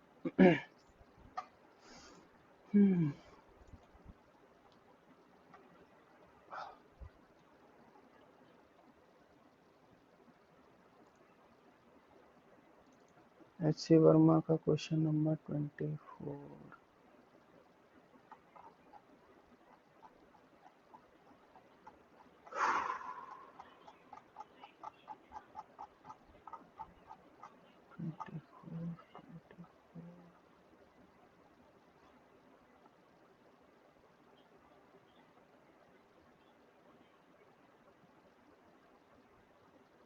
अच्छा ये वाला क्वेश्चन है क्या, देखो तो। हाँ जैसे कि ये वाला है, ठीक है। इसलिए बोल रहे कुछ कुछ क्वेश्चंस डिस्कस करेंगे ना तो बहुत कुछ सीखोगे, जैसे यही वाला क्वेश्चन है क्या, कुछ ऐसा रखा हुआ है, इसको काटा हुआ है, यही वाला, ठीक है। देखो ध्यान से कि बोला क्या है कि इधर खींचा जा रहा है कुछ फोर्स से, मान लेते हैं F1, इससे हमको कोई मतलब नहीं है, कंसेप्ट बताते हैं। पूछ रहा है कि जब इसको खींचेंगे तो इसके हर एक पॉइंट पे टेंशन होगा कि नहीं होगा? होगा। और मेरे को ये बताओ कि अगर हर एक पॉइंट पे टेंशन होगा तो इधर वाला 20 सेंटीमीटर दिया हुआ है और इधर वाला 30 सेंटीमीटर, हाँ जो भी है, ये 10 है, ये 20 है ना, तो करना क्या, हाँ करना क्या, यूनिफॉर्म मास है तो करना क्या, यहाँ पे काट ही देना इसको, और काट करके अलग कर दो। तो जब काट के अलग कर दोगे तो मेरे को बताओ इस पॉइंट पे जो टेंशन होगा, ये वाला पार्ट इसको इधर खींच रहा होगा, ये वाला पार्ट इसको इधर खींच रहा होगा, और दोनों के बीच क्या टेंशन टी ही होगा न्यूटन थर्ड लॉ से। बस उसके बाद इधर वाला फोर्स लिख लेना, और ये पूरा सिस्टम रुका रहेगा कि मूव कर रहा है, देखो तो क्या करेगा, मूव करेगा। इधर 32 है, इधर 32 है, और इधर तुम्हारा कुछ 20 है, तो इस साइड एक्सेलरेट करेगा कि नहीं करेगा, देखो तो क्या अब सब पे इक्वेशन लिखा जा सकता है, तो टेंशन आएगा कि नहीं आएगा, आएगा ना। हम इसको एक लाइन में निकाल देते हैं, ठीक है, देखना ध्यान से। इधर 32 इधर 20, तो नेट फोर्स कितने का हो गया 12, और इसका मास कितना दिया हुआ है क्वेश्चन में 3 के। नहीं, अभी हम क्या कर रहे हैं, पूरा एक है, इधर 32 इधर 20, टोटल मास है 3, तो क्या एक्सेलरेशन 4 आ गया। अब कुछ मत करो, इधर 20 था, इधर टेंशन टी, एक्सेलरेशन 4, इस पे इक्वेशन खाली लिख दो, t minus 20 is equal to 1 into 4, तो टेंशन क्या 24 आ गया, देखो तो ठीक है। तो इसमें देखो सीखना क्या है कि कभी भी तुमको रॉड के बीच का टेंशन पूछे तो उसको वहीं से काट दो और काट के अलग कर दो, और दोनों पे टेंशन टी टी लिख दो, पुलिंग फोर्स, समझे, ठीक है। और इससे बेस्ड हम एक क्वेश्चन भी दे देते हैं, ठीक है, ताकि बनाओ। जैसे कि एक रॉड है और नीचे एक ब्लॉक है, यह है 80 केजी का और यह है 120 केजी का, ठीक है। मिड पॉइंट पर, एकदम मिड पॉइंट पर टेंशन क्या होगा अगर इसको हम ऊपर 150 न्यूटन फोर्स से ऊपर लेके जा रहे हैं, 150 न्यूटन से ऊपर खींचे। इसको भी बना लेना तो होमवर्क, इसको भी हम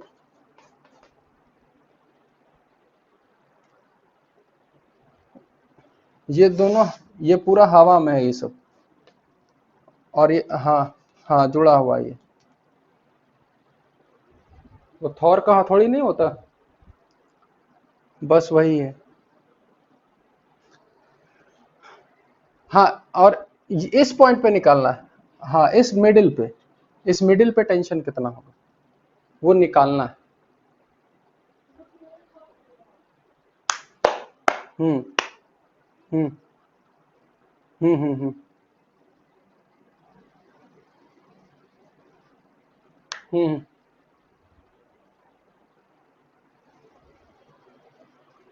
हाँ, तो अगर एक्सेलरेशन चेंज होगा तो फिर वो ये वाला फॉर्मूला, ये वाला नहीं लगाना। हाँ, इसीलिए दोनों का एक्सेलरेशन सेम था, तुरंत लगा दिए, लेकिन अगर बॉडी का अगर एक्सेलरेशन अलग अलग है तो ये फिर भूल जाना इसको।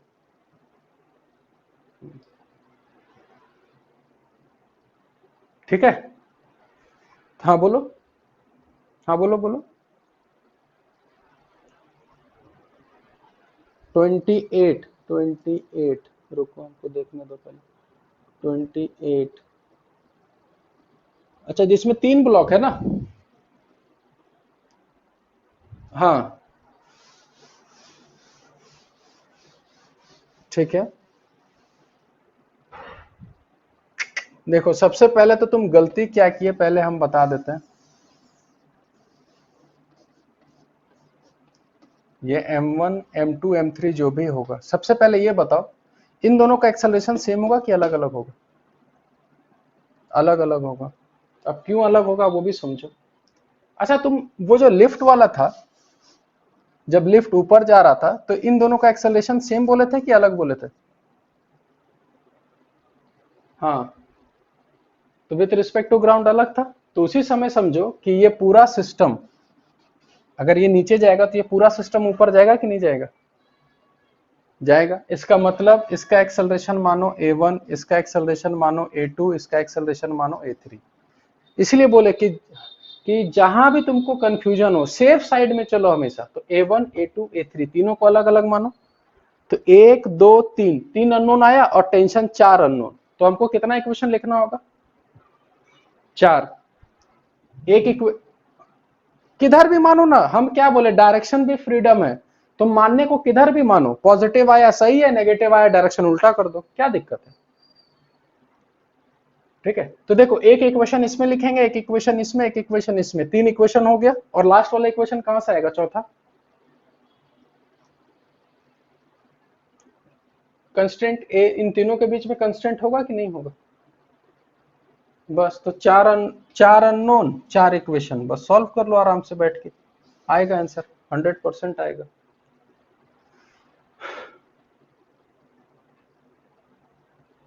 लिख देते हैं इस पे टी, ठीक है, या इस पे टी मानो थोड़ा ज्यादा बेटर रहेगा, वरना फ्रैक्शन में चला जाएगा, 2t 2t। ठीक है, देखो एक्सेलरेशन तुम्हारे ऊपर डिपेंड कर रहा है, जैसे हम एक्सेलरेशन इसका ऊपर माने, इसका ऊपर माने, इसका नीचे माने, तो हम क्या लिखेंगे, इस पे लिखेंगे 2ta a1, इस पे लिखेंगे प्लस ta2, और उस पे लिख देंगे माइनस ta3, और टोटल मिलके कितना हो गया 0, t cancel, 2a1 plus a2 minus a3 is equal. Constant सिर्फ इन दोनों में रहेगा कि तीनों में रहेगा, ये बताओ।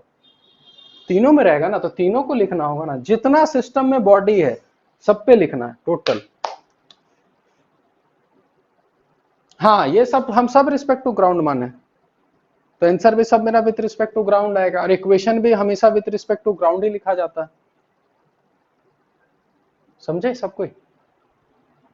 हाँ, इसीलिए बोल रहे थोड़ा डीपीपी वगैरह बनाओ, क्वेश्चंस बनाओ, डाउट होगा क्लियर होगा तो सीख जाओगे, बस ये याद रखना। और क्वेश्चन ही नहीं बनाओगे ना तो फिर बहुत दिक्कत होगा, समझ में नहीं आएगा कि क्या करना है।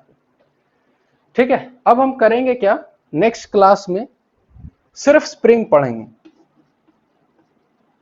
यानी स्प्रिंग से रिलेटेड जितना क्वेश्चन होगा टोटल। अभी भी कुछ कुछ स्प्रिंग का बना सकते हो, ऐसा नहीं कि नहीं बना सकते हो, यानी कि नेक्स्ट क्लास में ये पढ़ेंगे कि जैसे कि इस टाइप का क्वेश्चन रहेगा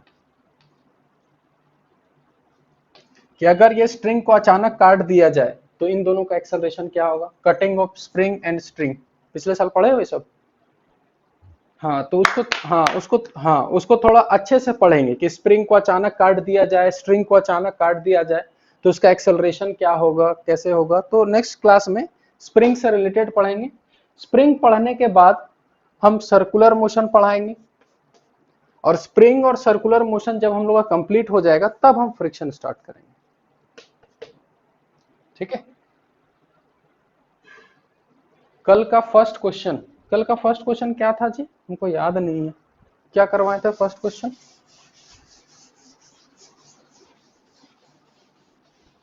किस टाइप का था, खाली हमको थोड़ा सा हिंट बताओ ना,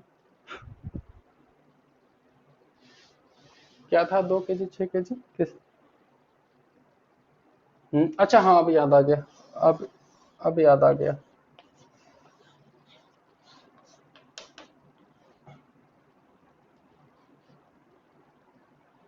ये शायद पूरा नीचे ग्राउंड में रखा हुआ था, और यहाँ ये वाला था, हाँ ये था, ठीक है, ये 6 kg था और ये 2 kg था। इसमें कंसेप्ट हम समझाते हैं कि लगाना क्या था, है ना, कि जब ये सिस्टम छोड़ देंगे तो 6 kg वाला नीचे आएगा, तो जब ये 2 मीटर नीचे आएगा तो जाहिर सी बात है ये ऊपर जाएगा, तो कितना गया, तो x मान लिए, और हमको पता है कि इन दोनों में रिलेशन था, इसीलिए हम कंस्टेंट लगाए समेशन टी डॉट, यहाँ देखो डिस्टेंस में है तो यहाँ x लिखे, अगर वेलोसिटी होता तो v लिखते हैं, एक्सेलरेशन होता तो a लिखते हैं। ठीक है, तो इस पे टेंशन t मान लिए, तो इस पे 2t होगा, तो 2t ऊपर 2 नीचे, तो माइनस 2t इंटू 2, इस पे 2 ऊपर x ऊपर, तो प्लस t इंटू एक्स, तो x का वैल्यू आ गया 4 मीटर। ठीक है, लेकिन यहाँ पर देखने वाला बात यह था कि जब ये आएगा तो इसका स्पीड बढ़ेगा, अचानक ग्राउंड पे धक्का मार के ये तो रुक जाएगा, पर ये जब धीरे धीरे स्पीड बढ़ेगा, तो जब ये रुक जाएगा तो ये भी रुक जाएगा कि इनर्शिया के कारण और ऊपर जाके फिर नीचे आएगा, चलते जाएगा। तो यानी कि यहाँ का हमको वेलोसिटी निकालना होगा। अब ये वेलोसिटी कैसे निकलेगा, तो इसका एक्सेलरेशन निकालना होगा, और इसका एक्सेलरेशन निकालना सिखाए थे कि कैसे निकालना होगा। ठीक है, और सब कुछ रेस्ट से स्टार्ट किया, यानी इनिशियल वेलोसिटी 0। ठीक है, तो v square is equal to u square plus 2as, initial velocity 0, यहां से यहां तक 4 मीटर गया तो एस पता है, ए पता है, तो यहां का वेलोसिटी निकल गया। और यहां का अगर वेलोसिटी पता है, हाँ, और ये, हाँ, अब यहां से और ऊपर जाएगा, कितना हाइट गया, एच। तो शायद तुम लोग को पता है कि नहीं पता है, इसका मैक्सिमम हाइट का फॉर्मूला होता है यू स्क्वायर बाई 2g। ठीक है, नहीं पता है तो हमको पता है कि मैक्सिमम हाइट पर वेलोसिटी 0 होता है, तो यहां से h हाइट जाएगा। अच्छा, यहां से जब ऊपर जाएगा तो एक्सेलरेशन खाली g ही काम करेगा, है ना। तो वहां पर इक्वेशन लिख लेना, v square is equal to u square plus 2as। Final velocity 0 होगा, इनिशियल वेलोसिटी यही v स्क्वायर माइनस 2g, हाँ जो भी है, तो h क्या आएगा, v स्क्वायर बाई 2g। ठीक है, तो ये क्वेश्चन आया हुआ है, ये सब मेंस वगैरह में इस टाइप से क्वेश्चन आता है। बहुत लोग 4 मीटर टिक मार के आता था, लेकिन उसमें कंसेप्ट बढ़िया लगाओगे तभी सब बनेगा अच्छे से।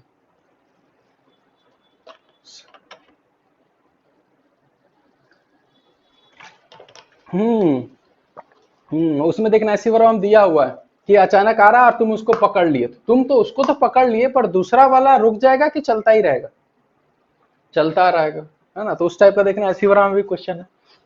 ठीक है, तो इसलिए बोल रहे हैं कि एससी वर्मा का क्वेश्चन बनाओ, उसमें गिन के 40-50 क्वेश्चन है, पर वो 50 क्वेश्चन डिफरेंट डिफरेंट टाइप का है, उसमें भले एक दो क्वेश्चन सेम होगा पर सब अलग अलग कंसेप्ट का है।